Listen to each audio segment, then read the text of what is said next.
இன்னைக்கு நம்ம RR simple trading சொல்யூஷனுடைய levels நம்ம கொடுத்த சப்போர்ட் அண்ட் ரெசிஸ்டன்ஸ் லெவல்ஸ் அப்புறம் நம்ம இண்டிகேட்டர் எப்படி ஒர்க் ஆச்சு அப்படிங்கிறத நம்ம வந்து பார்ப்போம். ஸோ ஃபஸ்ட்டு வந்து லெவல் நம்ம வந்து காலையில் 8:56 நம்மளுடைய லெவல்ஸ் வந்து கொடுத்துட்டோம். ஸோ அந்த லெவலுக்கு வந்து மார்க்கெட் எப்படி ரியாக்ட் பண்ணுச்சு அப்படிங்கிறத பார்ப்போம். ஸோ 8:56 நம்ம கொடுத்தோம். மார்க்கெட் அதுக்கப்புறம் பார்த்தீங்கன்னா கரெக்டாக எக்ஸாக்டாக மார்க்கெட் 306க்கு 24,306க்கு ஓப்பன் ஆச்சு. இப்போ பார்த்தீங்கன்னா தெரியும் 8:56 நம்ம கொடுத்துருக்கோம். 220, 270, 245, 320, 345, 380. ஸோ இதெல்லாம் மார்க் பண்ணி கொடுத்துருக்கோம். கொடுத்துட்டு ஒரு ஆடியோ நோட்டும் நம்ம கொடுத்துருந்தோம். மார்க்கெட் இந்த மாதிரி ரியாக்ட் பண்ணும் அப்படிங்கிறதுக்காக நம்ம கொடுத்துருந்தோம். ஸோ அதில் பார்த்தீங்க அப்படின்னா நம்ம கொடுத்த லெவலில் மார்க்கெட் ஓப்பன் ஆகி அந்த லெவலில் ரீச் ஆகிடுச்சு. ஸோ இந்த 345ங்கிறது வந்து ஒரு மேக்னெட்டிக் லெவல் அப்படின்னு நம்ம சொல்லியிருந்தோம். ஸோ மார்க்கெட் ஓப்பன் ஆனதுக்கப்புறம் நேரடியாக இங்கே வரதுக்கான வாய்ப்பு இருக்குன்னு சொல்லியிருந்தோம். அப்போ ஓப்பன் ஆன உடனேயே பார்த்தீங்கன்னா அந்த இடத்துல நமக்கு ஒரு ப்ராஃபிட் வந்து புக் பண்ணியிருந்துக்கலாம்.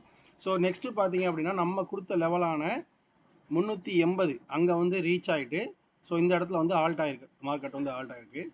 ஸோ அதுக்கு முன்னாடி இந்த லெவலை வந்து நல்லா பிரேக் அவுட் பண்ணியிருக்கு. ஸோ அந்த லெவலை வந்து பிரேக் அவுட் பண்ணக்கூடிய கேண்டில் பாருங்கள், நல்ல ஒரு பெரிய கேண்டிலாக பிரேக் அவுட் பண்ணியிருக்கு. அப்போ இந்த லெவல் நம்ம கன்சிடர் பண்ண வேண்டியதில்லை. ஸோ அடுத்து நெக்ஸ்ட் லெவல் போகும்போது இந்த இடத்துல வந்து ஆல்ட் ஆகிருக்கு மார்க்கெட். ஸோ அங்கே வந்து மறுபடியும் ஒரு ரீடெஸ்ட் எடுத்து நல்ல ஒரு பெரிய கேண்டிலில் உடச்சிட்டு அதுக்கப்புறம் எங்கே போகிறோம், அடுத்த மேக்னெட்டிக் லெவல் 425. ஸோ இந்த லெவல் வந்து நம்ம ஸோ ஃபஸ்ட்டு கொடுத்த லெவலில் வந்து அதுக்கப்புறமா ரெண்டாவதாக கொடுத்த லெவலில் இது இருக்கும். ஸோ 425ங்கிறது வந்து நம்ம கொடுத்துருக்கோம். சரிங்களா? ஸோ அடுத்த 425, 460, 495 இதை கொடுத்துருக்கோம். ஸோ அதுக்கப்புறம் மார்க்கெட் வந்து இந்த 425லேயே ரிஜெக்ஷன் ஆகிட்டு இங்கே வெயிட் பண்ணிட்டு இருந்தான். ஸோ அதுக்கப்புறம் இந்த கேண்டிலை பிரேக் அவுட் பண்ணிவிட்டு, அதாவது ஃபஸ்ட் 2 கேண்டில் வந்து லைட்டாக மட்டும் க்ளோஸ் வச்சுட்டு ஸோ அதுக்கப்புறம் ஒரு பெரிய கேண்டில் வந்து இங்கேருந்து ரிஜெக்ட் ஆகி மேலே போகிறான். ஸோ மறுபடியும் சப்போர்ட் எடுத்துகிட்டு அடுத்து நம்ம கொடுத்த லெவல் 460க்கு போயிட்டு ரிஜெக்ட் ஆகி 380க்கு மறுபடியும் வரான். ஸோ 380 இங்கே ஏற்கனவே ஆல்ட் ஆனாலும் அந்த லெவலுடைய வேல்யூ உங்களுக்கு தெரிஞ்சிருக்கும். ஸோ அங்கேருந்து நேராக பார்த்தீங்கன்னா லெவல் வந்து மார்க்கெட் வந்து இங்கே தான் வரான். ஸோ அடுத்தது மறுபடியும் 425க்கு போயிட்டு ஸோ அந்த இடத்துலையும் மார்க்கெட் வந்து இன்றைக்கி முடிஞ்சிருக்கு. அப்போ நம்ம கொடுக்கக்கூடிய சப்போர்ட் அண்ட் ரெசிஸ்டன்ஸ் லெவலுடைய வேல்யூ என்னங்கிறத நீங்கள் பார்த்துட்டீங்க.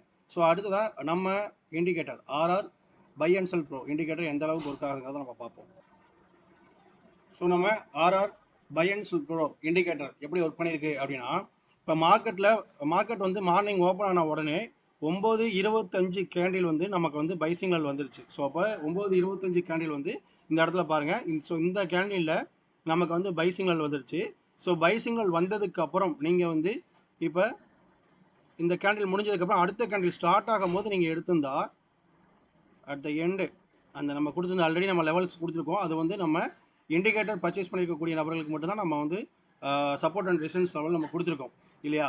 ஸோ இந்த லெவல் வரைக்கும் நம்ம வச்சுருந்தோம் 425 அந்த லெவல் வரைக்கும் ஃபுல் அண்ட் ஃபுல் மேலே அது வரைக்கும் வந்தோம் இல்லையா?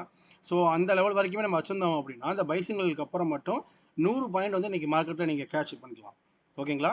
ஸோ இல்லை அந்த 100 பாயிண்ட் வந்து கேப்சர் பண்ணாமல் இருந்தாலும் நீங்கள் ரீடெஸ்ட்டில் மட்டும் நம்மளுடைய ஸ்பெஷல் வந்து ரீடெஸ்ட்டை கரெக்டாக ஃபைண்ட் அவுட் பண்ணி இந்த க்ரீன் லைன் வருவானா ரெட் லைன் வருவானா அப்படிங்கிறத ஃபைண்ட் அவுட் பண்ணி இந்த டேஷ்போர்டோட ஹெல்ப்பால் நம்ம கரெக்டாக என்ட்ரி போகிறது தான். ஸோ அப்போ இந்த இடத்துல இந்த ரீடெஸ்ட்டில் நீங்கள் வந்து ஒரு என்ட்ரி போயிருக்கீங்க, இந்த ரெட் கண்டிலுக்கு அப்புறம் வர க்ரீன் கண்டிலில் நீங்கள் என்ட்ரி போயிருந்தாலும் கூட மினிமம் வந்து ஒரு 58 பாயிண்ட்டுங்கிறது வந்து நீங்கள் வந்து ஈஸியாக கேப்சர் பண்ணிக்கலாம்.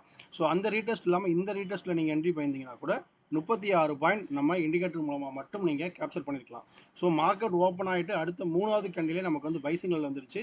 ஸோ இந்த பை சிக்னலில் நீங்கள் என்ட்ரி ஆயிருந்தாலும் சரி, இல்லை நம்மளுடைய ரீடெஸ்ட்டில் கரெக்டான நீங்கள் வேல்யூவை பார்த்துட்டு என்ட்ரி ஆயிருந்தாலும் சரி, ஸோ இந்த பாயிண்ட்டுங்கிறது வந்து உங்களுக்கு வந்து ரொம்ப எளிமையாக நீங்கள் வந்து கேப்சர் பண்ணியிருக்கலாம். ஸோ நம்மளுடைய இண்டிகேட்டரில் ப்ரீவியஸ் வீக்கோட ஹை, ப்ரீவியஸ் டேவோட லோ ஹை, ப்ரீவியஸ் வீக்கோட லோ ஹை எல்லாமே நம்மளோட இண்டிகேட்டரில் வந்து தெரியும். அது இல்லாமல் அன்னையோட ட்ரெண்டை வந்து ஒரு ஃப்ராக்ஷன் ஆஃப் செகண்டில் நீங்கள் வந்து இண்டிகேட்டரை பார்த்த உடனே இன்றைக்கி என்ன ட்ரெண்டு அப்படிங்கிறத நீங்கள் கண்டுபிடிச்சிடலாம் இந்த கீழே இருக்கக்கூடிய இந்த பாக்ஸை வச்சு. ஸோ அதுக்கப்புறம் இந்த டேஷ்போர்டை வச்சு இந்த ரீடெஸ்ட் எங்கே வருவான் அப்படிங்கிறத வச்சு நீங்கள் ரீடெஸ்ட்லேயும் என்ட்ரி போயிட்டு ப்ராஃபிட்டை கேட்ச் பண்ணலாம். ஸோ நம்ம இண்டிகேட்டர் ப்ளஸ் இந்த ரெசிஸ்டன்ஸ் சப்போர்ட் அண்ட் ரெசிஸ்டன்ஸ் ரெண்டுமே வந்து நம்மளுடைய இண்டிகேட்டர் பர்ச்சேஸ் பண்ண நபர்களுக்கு மட்டும் தான் நம்ம தரோம். அது இல்லாமல் லைவ் மார்க்கெட் சப்போர்ட்டும் தரோம். ஸோ ட்ரையல் வேணுங்கிறவங்க உங்களுடைய mobile number, mail ID, trading user name இது எல்லாமே எனக்கு வந்து டிஎம் பண்ணுங்கள், மெசேஜ் பண்ணுங்கள். ஸோ இல்லை மெயில் பண்ணுங்கள், மெயில் ஐடி இதில் கொடுத்துட்றேன், மெயில் பண்ணுங்கள். ஸோ அதுக்கப்புறம் உங்களுக்கான ஆக்சஸ் கொடுப்பேன். நீங்கள் ட்ரையல் யூஸ் பண்ணி பாருங்கள். ட்ரையல் யூஸ் பண்ணி பார்த்துட்டு அதுக்கப்புறம் உங்களுக்கு இந்த இண்டிகேட்டர் எப்படி உதவும் அப்படிங்கிறத முடிவு பண்ணிக்கோங்க. தேங்க்யூ.